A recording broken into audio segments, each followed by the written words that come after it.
odayaashii waxgaradka degmada iyo goori ee gobolka Sool oo maanta warbaahinta kula hadlayay deegaanka Dar es Salaam ayaa sheegay inay taageersan yihiin si buuxdana u garab taagan yihiin xukuumadda Soomaaliland iyo ciidamada qaranka ee jiida hore ee deegaanka Tukaraq. odayaashii waxgaradkan ayaa ka dhawaajiyay in guud ahaan gobolka Sool uu nabadgelyo yahay isla mar ahaantaasna aan waqti xaadirkan loo baahnayn cid ku abuurta khalkhal siyaasadeed iyagoona maamulka Puntland uga digay arrintaasi. sidoo kale odayaashana hadalkooda sii wata ayaa waxay baaq nabadeed u direen beelaha walaalaha ee dirirtu ku dhexmartay degmada Ceelaf Weyn ee gobolka Sanaag iyagoona dhinaca kale codsi u diray madaxweynaha Soomaaliland Muuse Biixi Cabdi inuu sii daayo boqor Buurmadow oo ay sheegeen inuu ka soo jeedo degmada iyo goor ee gobolka Sool waxaana hadaladoodii kamid ahaa sida tan وآدم عبدي أحمد توصل قنطة هذا دونتان وإن عبد قاس كوي شلي إلها عندنا وحلقة بصن ما إنه سومالي أنا ميهن وحنو نهي سومالي لان كوي عنيقة إلها معارض كإبذي عنيقة أقوان سيدو قيب سنتهي إلهي سيي أو تحل ummadda Soomaaliyeed meel ay joogtaba inay nabad gasho haddana xuubta yar ee aan deganahay ee gobolka Sool idina anigu uguma bariya tagin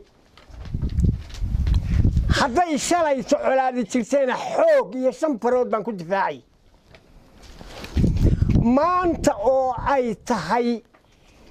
ummadda Soomaaliyeed kililka u kala go'dayna halkaasay degan tahay waxaanu xiriir la leenahay oo raacanay oo mabda ay isku raacnay kaano ariga kala soocanno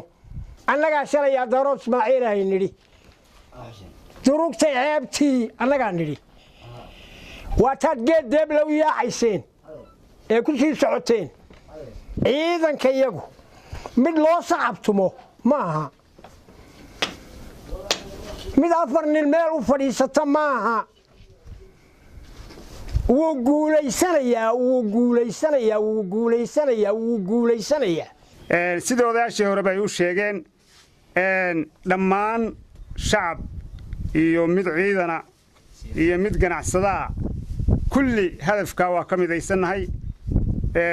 isku meel baan uga soo jeednaa waxa weeye maanta dalkan iyo dadkan dhibaato uma baahna waxa weeye maamulka Soomaaliland iyo ciidamadiisa waxa weeye waa la gudub taagana ka goobta ku jiray waxa weeye difaaca ku jira ka maqan mabdaas uu la qabaa uqaasha iyo waxgaradka iyo isimada xidhan ee reer Soomaaliland si shuruud la'aan u soo daa oo ka mid yahay boqor Buurmadow codsi weeye maanta oo bishu tahay 28 May waxaanu joognaa magaalada Guumeys oo ka tirsan degmada Yogoori waxaanuna ku qabanaynaa shir saxaafadeed taageero ah oo aanu ku taageerayno ciidamada Soomaaliland ee jid hore iyo dawladda Soomaaliland dhamaanteed baanu ku taageerayno wixii Soomaaliland iyo siyaasiyiinta iyo hawshu sida u socotaan ku taageerana ayaanu halka ku qabanaynaa waxaan leenahay waanu hambalyeynaa ciidanka qaranka ee jiida hore waanu taageerana hadii aanu nahay deegaanka degmada Yogoori deegaankan aanu joognana laba calan ma wada sudna hal calan baa sudan calanka sudanina waa Soomaaliland wuxuu yakun hore jeclaa inay xabaaligu kiseeyaan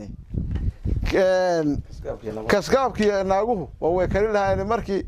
kalxanta iyo gacanta midkeebku iga gaadhay karaama seegin habaar leegu kari waaye kuwa jecelinayeen aan marto ama dhinto ama technico ama magaranaysa hawlaha la farfareeyo war karaama seegina waxaanu kale oo taageero u gudbinaynaa hiliyo hoobale ciidamada qaranka ee ka difaacaya cadawga